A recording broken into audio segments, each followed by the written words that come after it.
भारत माता की, भारत माता की, भारत माता की। वंदे वंदे वंदे।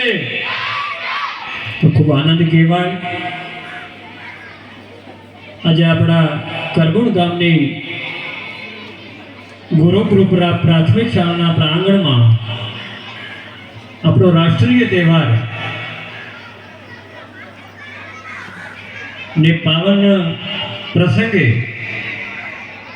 दरेक समाजना दरेके दरेक वडीलों बहनों माताओं अने नाना बालिकाओं बाळको सज्जनों आ प्रांगण में आवी अपने नजरे निहाळ्यो कि अपना शिक्षक श्रीओ अपना बाळकोनु केवुं सिंचन करे ए तमे नजरे जोवायो। पण अपना बाळको माटे साहेबो सतत 8 कलाक ध्यान राखे, बाकीनो ध्यान होय तमारुं वालीओनुं। આપણું બાળક ભણવા જાય ભેણેથી ઘેરી આવે તે હજી સાહેબ ફરજ નિભાવે, પણ પાછળથી બાળક શું કરે એ આપણે તો ધ્યાન રાખવાનું। આજનો યુગ એક શિક્ષણનો યુગ, આજે ભણ્યા સિવાય કોઈ છુટકારો નથી।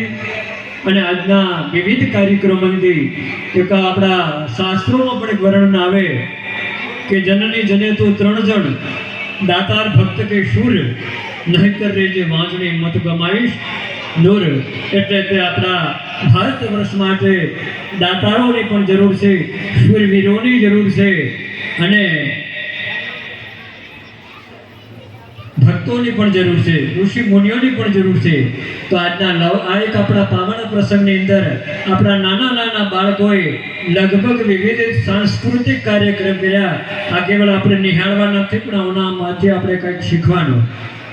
हमने साहेब श्रीए पेलो शुभ शुरुआत करी आ 78 में आ 78 में आ एक आजादी ने पावन प्रसंग 78 पहला 78 वर्ष पहला अपना देश की शू दशा थी ये नजर तमने कि आपको भारत देश अंग्रेजों ना गुलामी में जीवी रह्यो तो एने एना कटिबंध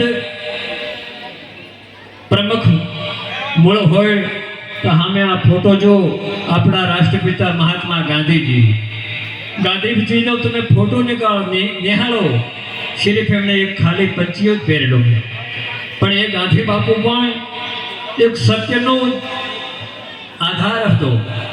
अने ए गांधी बापूने ज्यारे आवा विचार आया कि मारो देश आ गुलामी में अने ए अमने 11 महाव्रत दीधा।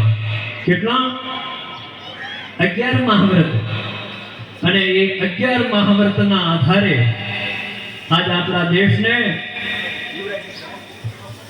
भूतकाल अने अत्यार वर्तमान देशनो विश्व गुरु थवा जई रह्यो। अने 11 महाव्रत होय असत्य अहिंसा चोरी न करवी, वण जोईतुं न संगरवुं, ब्रह्मचर्य ने जाते मेहनत कोई अडे न अभड़ावो, अभय संदेशी स्वाद तजवा, सर्वधर्म सरखा गणवा। एवी रीते 11 महाव्रत दृढ़पणे नम्र आचरवा।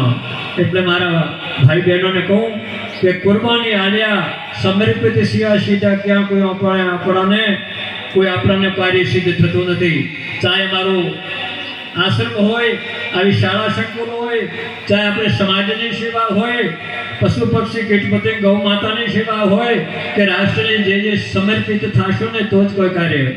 આજના તમે યુગની અંદર હમણાં બાંગ્લાદેશની શું દશા ચાલી દેખી, મીડિયાના માધ્યમથી મોબાઈલના માધ્યમથી લગભગ નિહાળે કે આપણા જે ભારતીય છે હિન્દુ સમાજ એ ત્યારે કઈ દિશામાં જીવે એ તમે થોડું સર્ચ કરીને જોઈ લેજો।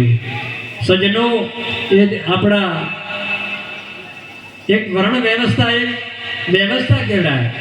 બાકી જે આપણા જૂના કુરિવાજો હતા જે આપણામાં અંધશ્રદ્ધાઓ હતી, ખોટા વહેમ હતા, એ અત્યારે આપણે 21મી સદીમાંથી નાખવાનું હોય છે.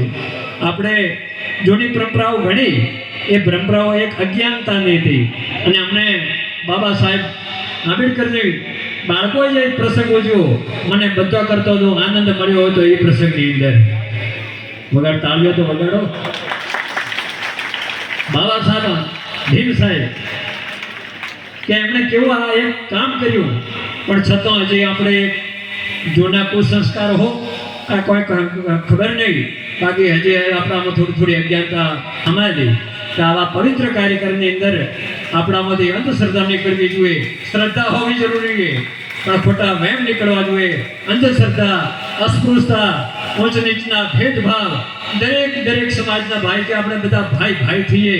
આપણે દરેક હિન્દુસ્તાની, આપણે માતા ભારત માતા અને ભારત માતાના સંતાન તરીકે જો જીવીશું ને, તો ચાહે બ્રાહ્મણ હો, વૈશ્ય હો, આ તો એક વ્યવસ્થા છે.